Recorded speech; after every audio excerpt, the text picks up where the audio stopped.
Hey everyone, welcome to part 3 of my 5-part strategy series discussing Marvel Champions.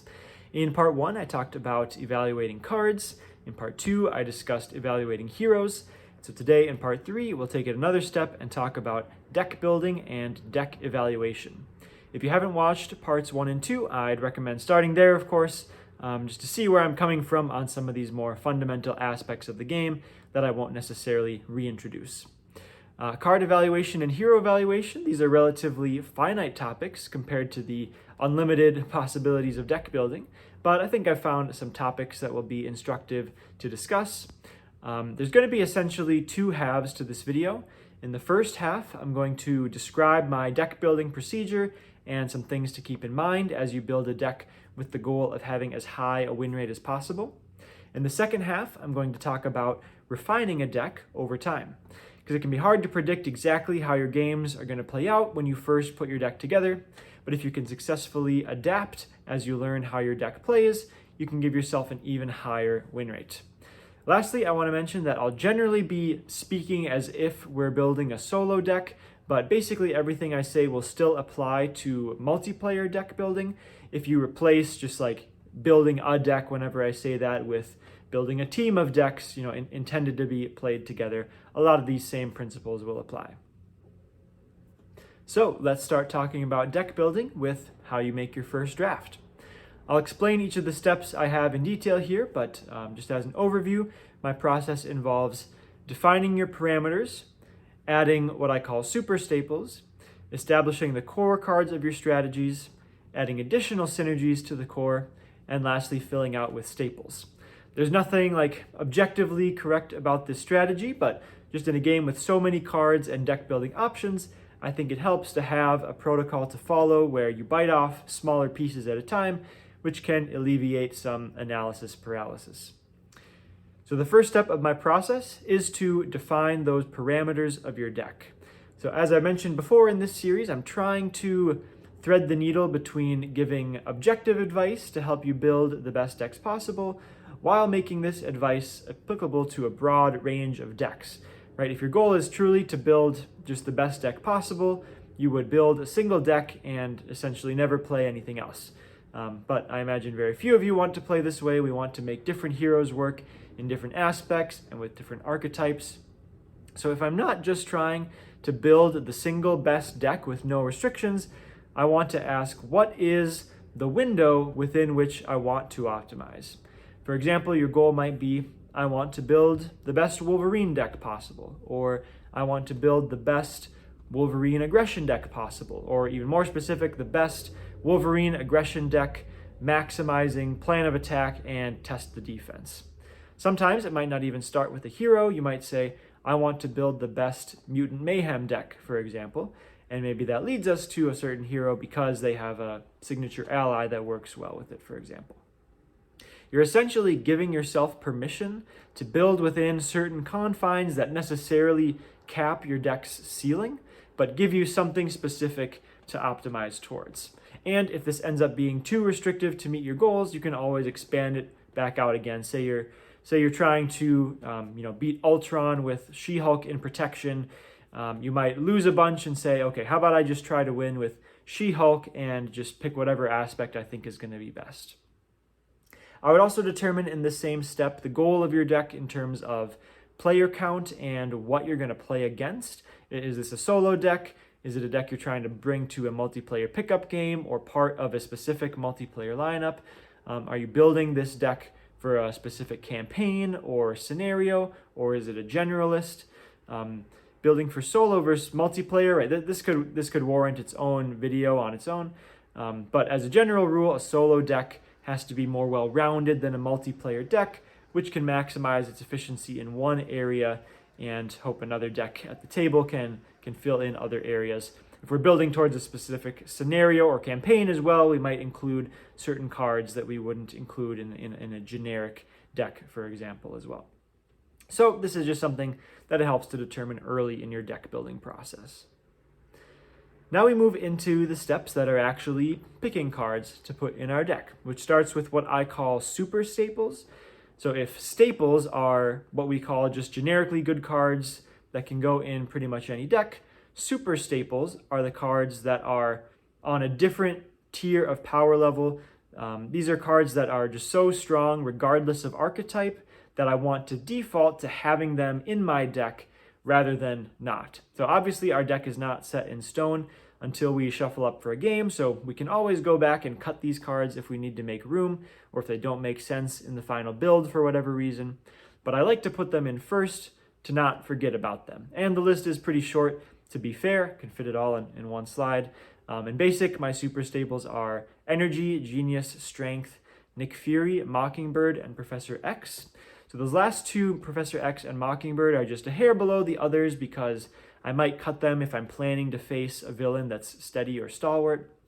Injustice I consider under surveillance as a one-of to be a super staple in solo, not necessarily in multiplayer. Skilled Investigator with at least as many copies as number of players in the game, and Show of Empathy. Leadership gets Make the Call as a 3-of, one of the best cards in the game, and Maria Hill.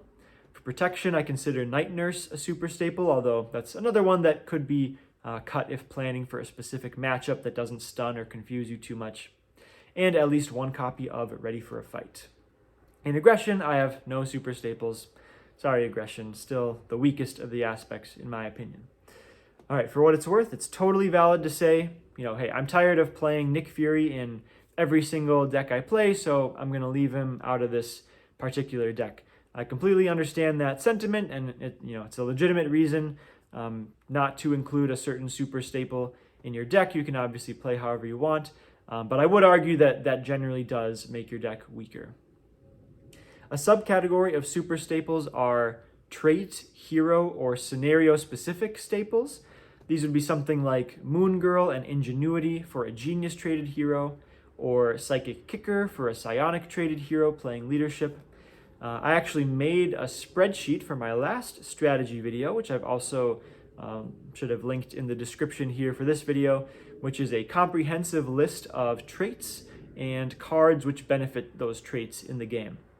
Along with a few properties that aren't specifically traits, like having 14 hit points, which there are some cards where you need to have 14 hit points to play them. I don't specifically use the terminology super staples in that list, but I have divided the relevant cards into cards that I think are stronger and less strong to help you sort of guide that step of the deck building process. Examples of hero-specific super staples would be Digging Deep and White Fox for Domino, or Deft Focus for Quicksilver, who has like 12 or 13 different superpowers in his identity-specific set. I think pretty few people put scenario-specific silver bullets in their deck, but I do like to do that from time to time for some really fun games. An example would be playing Enraged against Sandman or Pinned Down against the Thunderbolts. Next are the core archetype cards for the strategy you want to use. In practice, you'll probably have a good idea of what these cards are already from defining the parameters of your deck. These are the cards which may become the best cards in your deck, maybe even better than the super staples, but they aren't good like in a vacuum just by themselves. They require just some amount of infrastructure in the rest of the deck in order to reach their potential. And then the step after this will be building that out. So these might be high value upgrades whose ability you want to be able to trigger every turn by doing some particular thing. Could be a super efficient event that's very situational. So we need to build our deck in a way that allows us to enable that as often as possible. One thing I'll talk about later is there's some tension between having high upside, usually situational cards, and having lower upside but more flexible cards. And you can do either approach, but if you're building around some situational cards, right, we just want to establish that early on so that we can craft the rest of the deck around them. An easy example of what might define our core is the card Utopia. This is an incredibly powerful card, but it requires you to play a certain density of X-Men allies, so it's not just an auto-include for any X-Men hero. You need to decide, probably in step 1 actually, that your goal is to build an X-Men ally-heavy Utopia deck. Another good example is Change of Fortune, a very strong resource generator for protection if you build your deck to kill enemies in the villain phase. It's also possible for your core cards to extend out to multiple cards, And indeed, there's some gray area where you want to define your core and cards that support your core. But a recent example for me is when I played a Grant Ward deck. I considered the core of this deck to be Grant Ward, 3 copies of Last Stand, 3 copies of You Got This, and 3 copies of Command Team. So I considered this to be my core because if I were to compromise it, if I were to cut some copies of these cards to make room for generically good staples, then I wouldn't be maximizing the usefulness of Grant Ward, which was the goal of the deck. In the same way, you might define the core of a Change of Fortune deck to be not just Change of Fortune, but also 3 copies of Energy Barrier and 3 copies of Powerful Punch, since some number of those effects are necessary for Change of Fortune to do anything. It should be said as well that some decks may not have a core as I've defined it. You may just be playing a deck of cards that have good synergy with your hero, good standalone value, or just very general themes like defending or thwarting. Definitely nothing wrong with that. So next, assuming we have a core to build around, we want to add cards that will additionally support or synergize with that core. So returning to my Grant Ward example, I wanted to find other cards that played well with Last Stand, You Got This, and Command Team, cards that were already in my core. So I included Slingshot, for example, who plays well with readies. I included Goliath, who discards himself at the end of the player phase, so he doesn't suffer the downside of being discarded by Last Stand or You Got This on a turn where you buff his attack. For a Change of Fortune deck, we may realize that we've included a lot of defense events in our deck, so we want to add some cards like Jocasta or Defensive Energy that synergize with our defense events. Depending on how you've defined your core versus your support, this could be where you now pick your X-Men allies to go in your Utopia deck as a last example. So at this point, our deck has taken shape, right? We've established what our deck wants to do. We've given it some infrastructure to do that thing. But if this doesn't bring us to 40 cards, how do we fill out the rest of our deck? And for this, I sort of have a list of go-to staples, right? Those cards that are just kind of going to be good in any deck. They might not directly support the core, but they're just worthwhile inclusions on their own. The list of these is way longer than the super staples, but just to give a few examples here on this slide. In Justice, we could have Turn the Tide or Clear the Area, just strong cards on rate. Think about their efficiency, which we've talked about in plenty of videos so far. Leadership has Rapid Response or Clarity of Purpose. In Protection, I'll sometimes fill slots with Hard Knocks or What Doesn't Kill Me. And in Aggression, I would add a Hand Cannon or maybe another ally like Thor. There's plenty of basic options too. We've got Helicarrier, Avengers Mansion, or Assess the Situation, never bad inclusions in decks. So I've put this step of adding staples in to fill out our deck last, but this definitely doesn't mean that we can't go back and cut archetype supporting cards if there is a staple that is just better. I just have it ordered this way as a general blueprint, but we can continue to adjust the deck once we've got our first draft together. So as we fill out our deck in this last step, we want to start taking stock of how our deck performs in 4 major areas. Minion management, threat management, hit point management, and resource generation. So for those first 3, minions, threat, and HP management, this is sort of what I mentioned before with solo versus multiplayer and solo. We need to make sure we sort of have all 3 of these areas covered by ourselves. But in multiplayer, as long as we have the 3 of those covered amongst the team as a whole, any individual deck has less burden to satisfy all 3 of those areas. Again, could be a whole separate video on maximizing decks for multiplayer. If we recognize a deficiency in a certain area of either our deck or our team composition, we want to be sure to add some staples that can address it. So for example, in a solo protection or aggression deck, I've often added some strong basic thwarting allies like Snowguard or Deadpool to help address threat removal, which is a deficiency of those aspects. If I found that my hero doesn't have great resource generators in their identity-specific set, maybe someone like Rogue, and there aren't great ones to support my deck archetype, I'll add in an extra helicarrier or an Avengers Mansion at this step. Not the craziest efficient resource generators that we can like build around, but they're just going to add good solid resource generation to your deck.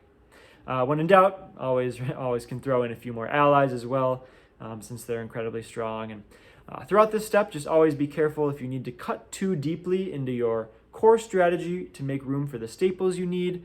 Right, we don't want to risk compromising our core too much. So there's obviously no rule for how many cards should be in the core versus a support versus staple, but just be mindful of not compromising the goal of your deck in order to round out these areas. So at this point, let me just give one sort of complete, relatively simple example to show what this might look like in practice. Again, the nuances among different heroes, different decks are tremendous, but here's just one kind of straightforward example.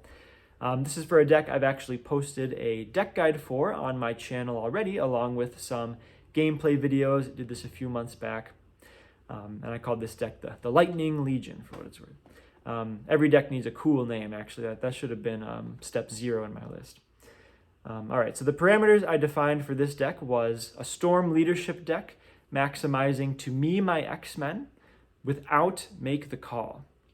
So at the Super Staples step, I added Energy, Genius, Strength, and Professor X.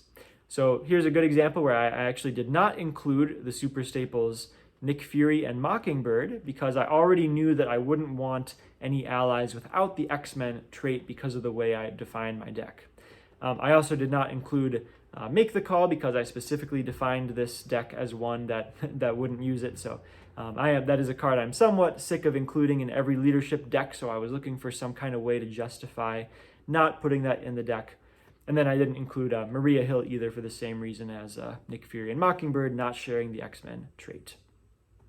So I also added X-Gene and Superpower Training at this point, cards I consider to be super staples for Storm. X-Gene just paying for a lot of her identity-specific cards, and Super Training helping to get out a couple of her really strong identity-specific upgrades.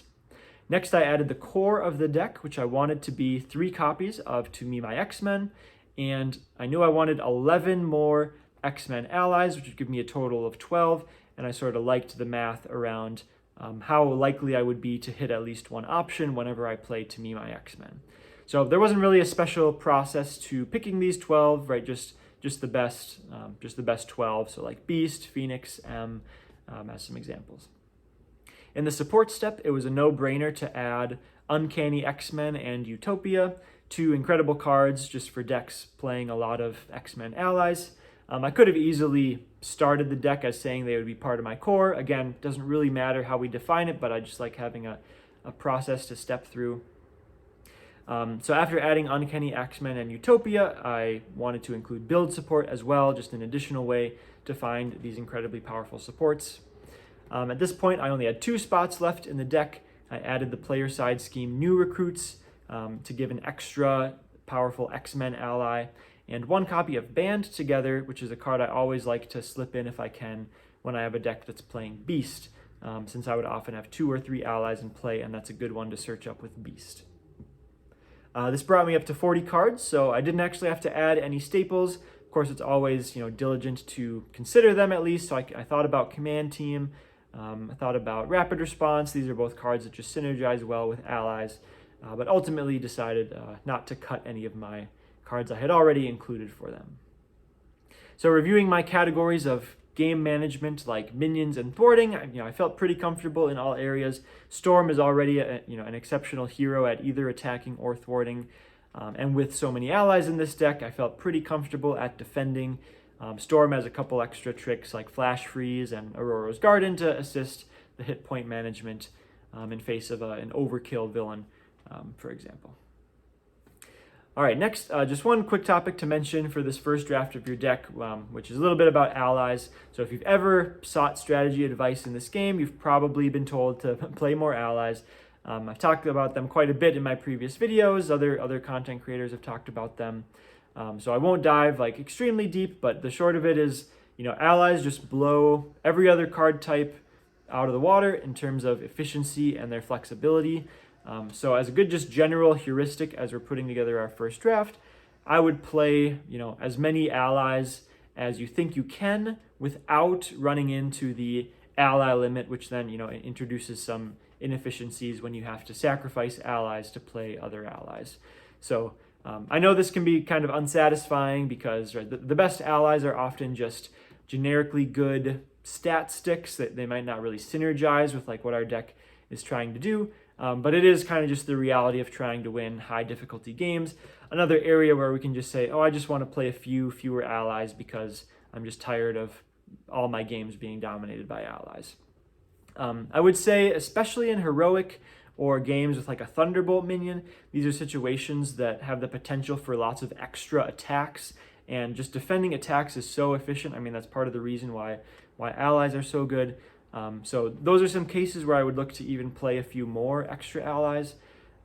But yeah, just allies in general, very, very solid card. And always want to have, if I were to give a number, honestly, 10 is where it's starting to get to feel a little bit bloated to me. But I have a lot of decks with like 7 to 9 allies when I'm trying to win my heroic games. In standard extra, you could maybe get by with a little less, maybe like 5 to 7 or so, but yeah, just general rule of thumb there.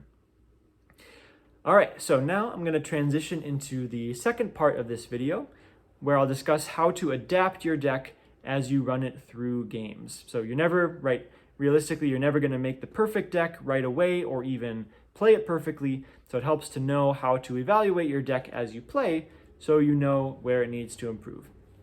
There are 3 different axes I'm going to define that I always monitor as I'm developing a deck or working on a particular matchup, such as for my heroic challenge. What I mean by an axis, this is just a scale with 2 competing qualities on either end that we usually need to balance with one another. So while the exact ideal location on any given axis will vary between heroes and scenarios, adapting our deck usually constitutes adjusting where our deck falls on at least one of these axes. So one I kind of referenced already is what I call the core effect axis. So this is our deck's balance among HP management, threat management, and minion management. So I guess it's a bit more of a triangle than an axis, but same philosophy. The second is the value tempo axis. And finally, the third is the situational to flexible axis, all of which I'll explain shortly. So before breaking these down, I want to pontificate a bit on how we take in data to assess our gameplay. So the most basic way to take in data are what I would call the primary indicators. This is simply, did we win the game or did we lose the game? And if we lost, was it due to surpassing the main scheme threshold with threat or having our hit points reduced to 0? This is the easiest way to reflect on the game. It comes at the very end of the game, right? But there are a few reasons we need to be careful about using winning or losing as our only feedback mechanism for how well our deck is doing. But most simply, if you're playing on an easy enough difficulty, there can be lots of room to optimize your deck, even if you're winning. So we want to remain critical even of our wins. Secondly, there are a lot of reasons we can lose a game before the final blow that actually ends the game, right? Just consider a game where you've had trouble managing threat. So being the smart player that you are, you watch a lot of Stretch 22 videos, you spent lots of turns in hero form to avoid the villain scheming as its activation. You may ultimately lose that game to damage from an attack because you've been in hero form all the time, even though the real issue was not having good enough threat removal. Another underlying reason could be having weak efficiency and value generation. So loading up your deck with copies of To the Rescue and Emergency, this does not automatically solve our deck's thwarting issue because the efficiency of these cards is so low, even though they are threat removal cards. Your total value output can be insufficient, even if your deck is well balanced in the core effects. So while winning is the ultimate goal, I would prefer to use what I call intermediate indicators to evaluate my deck. These are things that happen turn by turn that tend to lead to wins and losses based on best gameplay practices. So by these things coming up every turn, they effectively allow us to increase our sample size of data points that we use for evaluation. On the first axis, or I guess my triangle of the core effect axis, the intermediate indicators reflect how well we are able to thwart, do damage, or protect our HP on a turn-to-turn basis. So if we're deficient in thwarting, we may notice that there are several turns where we're not able to clear off a side scheme. We may notice there are several turns where we are sensing that we're going to lose if we draw an advance, or maybe lots of turns where we are staying in hero form because we know that if we let the villain scheme, we might lose the game due to threat on the main scheme. Similarly for damage, are there multiple turns where we've had to leave a minion alive because we didn't have the damage to kill it quickly? For HP management, how often do we need to maybe make an inefficient block with an ally just so that we don't die, even if that ally has a few hit points left?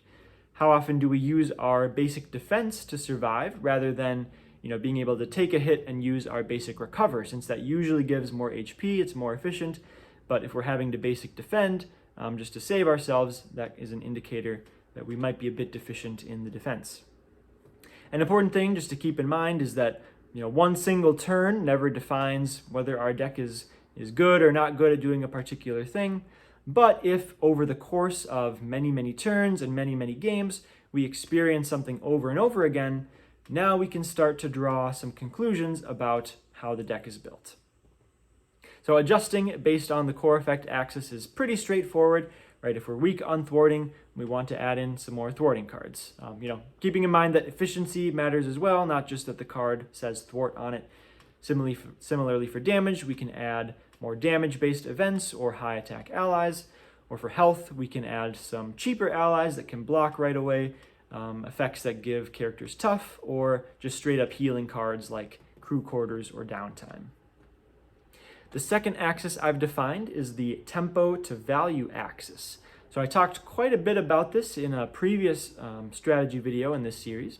But as a reminder, value is about total thwarting and damage output over the entire course of a game, while tempo is about doing the most right now, as soon as possible, to stave off loss conditions and clear encounter cards before they accumulate additional negative value, such as by a minion continuing to attack, or a side scheme with a hazard or acceleration icon continuing to pump out that negative value.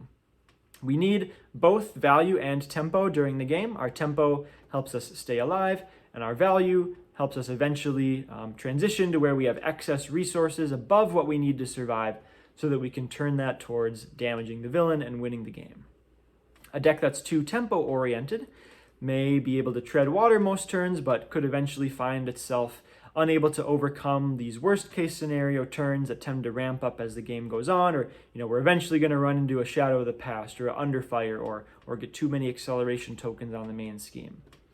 A deck that's too value-oriented might get too far behind in the early turns as minions and side schemes stack up, and then by the time you've gotten a few value generators in play, there's just too much on board for you to come back from. The tempo value axis, it's a little more abstract than the core effect axis, but there are still some intermediate indicators we can identify. If there are many instances where we aren't able to address encounter cards quickly, like I mentioned, like minions and side schemes, that's an easy indicator that we might be too low on the tempo side. Being low on value, it's maybe not easy to define an intermediate indicator that's kind of a game-long diagnosis as opposed to a turn-by-turn one. But some things to track are, is the number of resources available to you increasing as the game goes on? Are you getting more stuff in play as the game goes on? Not because that's inherently good in and of itself, because we should always do whatever the best play is every single turn, whether it's clearing something or putting on board. But just because once we've done enough to survive on any given turn, we would like to have a way to invest our leftover resources into something like a helicarrier that can help us prepare for worse villain phases and help us eventually outpace the villain so that we can push damage and win the game. In order for us to adjust where our deck falls on the tempo value axis, we essentially have to look at our card types. So more resource generators, value generators, and expensive allies, which tend to have a bit more efficiency overall, can help push us towards the value side. More event-based damage and threat removal and cheaper allies can push us towards the tempo side. Lastly, we've got the situational to flexible axis. This is pretty closely related with value because the game tends to give greater efficiency to the more situational effects to compensate for the times where you can't play those cards at all. Again, something we talked about a bit in my card evaluation video. But for example, a card like Turn the Tide, costs 1 resource to do 3 damage, but only if you can clear a side scheme of threat with your hero. The double resources are an example as well. They come with 2 resource icons, increasing your value output for no extra work, but they don't have their own effect. They're not a card you can play, as opposed to every other card which can be an effect or a resource. So they have a much lower floor due to turns where you get, a lot of these resource cards in hand, but not as many places to actually spend them. So it can be very tempting to put a lot of these situational cards in our deck to give ourselves a high value ceiling, but we have to balance that sometimes with flexible plays that can help us to not waste our turns when things don't perfectly align. So this is a pretty easy one to feel. If you're too situational, our intermediate indicator is that you just have lots of turns where you have leftover resources in hand, right? Having 1 resource left over is, fairly common just by the nature of the game. Of course, still not ideal, but especially if you're having 2 or more resources left over in hand, multiple turns, some deck adjustment might be required there.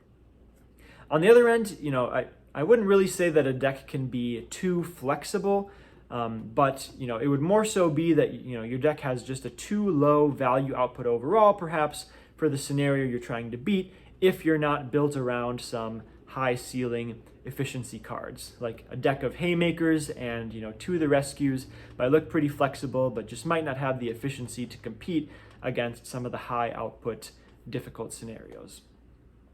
If you need to adapt your deck to be less situational, right, you can cut some of your more situational cards, replace them with allies perhaps, which are always safe plays, especially because you never have to activate them right away. You could also consider some resource sink cards. These are cards like Plan B or Machine Man or Resource Reserve that give you something to do with excess resources. So they might not be the most efficient on their own. Like we hardly ever plan around using these cards as a resource sink, but they give you a fallback to do with your resources when things don't quite align, and hopefully that sort of compensates for the perfect turns where everything lines up perfectly, where you get tremendous efficiency. That these cards kind of raise your floor a bit to have just a good enough deck. So we have these 3 axes to monitor as we develop our deck: core effects, value tempo, and specific flexible. But in order to do this, we need to play games. And in order to play games of Marvel Champions, we need to pick scenarios. As you can imagine, you might draw very different conclusions about your deck if you play an easy scenario like Absorbing Man, as opposed to a difficult scenario like Ronin. Or if you play a very minion-slanted scenario like Mutagen Formula versus a very, threat-heavy scenario like Mojo. So what does a good testing program look like to help us evaluate our decks? And I was actually very intrigued by this question and very motivated to sort of investigate this, that I actually spun this into a separate video that I put out a few months ago called Introducing My Scenario Gauntlet for Deck Testing. So I'll give a quick summary here, but please check out that video if you want to see my thought process for the scenarios I chose and some other useful tips. So I'll have a link for that as well in the video description, assuming I remember. But the goal in creating this gauntlet was, essentially to learn as much about a deck as possible in the fewest number of games, right? Basically being efficient with our time and our testing. So I propose starting with Claw. Claw is by far the most community recommended scenario to test a new deck against, and for good reason. It's just a good all-around scenario. It's got a little bit of everything, minions, side schemes, but doesn't place too much pressure on any one single aspect of the game that could skew your result. So you can get a great initial measure of your deck. A second all-around scenario I propose is Magneto for much the same reason. However, Magneto is, a big step in difficulty above Claw, so you get a nice separate data point for the overall power level of your deck. I also included in the gauntlet 3 scenarios that each pressure 1 of the core effects. So Red Skull with Crime to help measure thwarting, Zola with Blue Moon to measure damaging and minion management, and Juggernaut to measure hit point management. So if your deck can comfortably beat these 3 scenarios, it should be well equipped to handle most scenarios in the game, which require you to do these 3 things in varying degrees, usually less than whichever of the one, specific pressure area scenarios that you went up against. So while these are my recommendations, you're certainly welcome to add or swap in other scenarios for your own testing purposes. I always say, right, at the end of the day, we're playing this game to have fun. So if there's a few scenarios that you just really enjoy playing, by all means have those be your testing gauntlet. The only thing I would encourage is that the more empirical you want to be with your testing, the better it is to stay consistent with the gauntlet. Right? If you're trying to compare 2 of your decks to see which is stronger, you've got to compare apples to apples by playing against the same scenarios to see how they perform. You're also welcome to choose what difficulty and what standard sets to play with. I didn't really make this gauntlet with respect to a certain expert or standard or heroic or anything. If you want to see how difficult a hero's nemesis is, maybe this would be a reason to do standard 3 instead of standard 1. Especially against Claw is actually a nice place for this because he draws extra boost cards, which can tick up your Pursued by the Past faster to help you see your nemesis minion. As always, be careful to draw too many conclusions from a small sample size. You just kind of have to find the balance for yourself that you like between collecting more data points by playing more games, but also being realistic with your time and the number of different decks and stuff that you want to test. Again, feel free to check out my separate testing gauntlet video to see some more math around comparing decks and to see some alternate testing recommendations that I got from the community. As I explained, do your best to stay attuned not only just to whether you win or lose, but also to all the intermediate indicators we talked about turn by turn that show how your deck is doing, right, as opposed to simply just judging whether you won or lost as your metric for success. And that's all I have for this video. So hopefully you've learned some things to help you build a deck not only in the first draft, but also as you adapt it over time. I apologize, if the advice is a little bit generic because, I do want to keep this applicable to as many heroes and decks as possible, but certainly there are tons and tons of nuances to discuss with individual heroes and archetypes. By the nature of the heroic challenge that I'm currently undertaking on the channel, I don't usually get to stick with one deck for too long, but be sure to look out for videos for me in the future, spending more time with individual decks so you can see how I put some of these principles into practice. Also stay tuned for part 4 of this strategy series, where I'll talk about scenario evaluation, and then eventually part 5 will be gameplay evaluation to wrap up this strategy series. So until next time, take care and goodbye.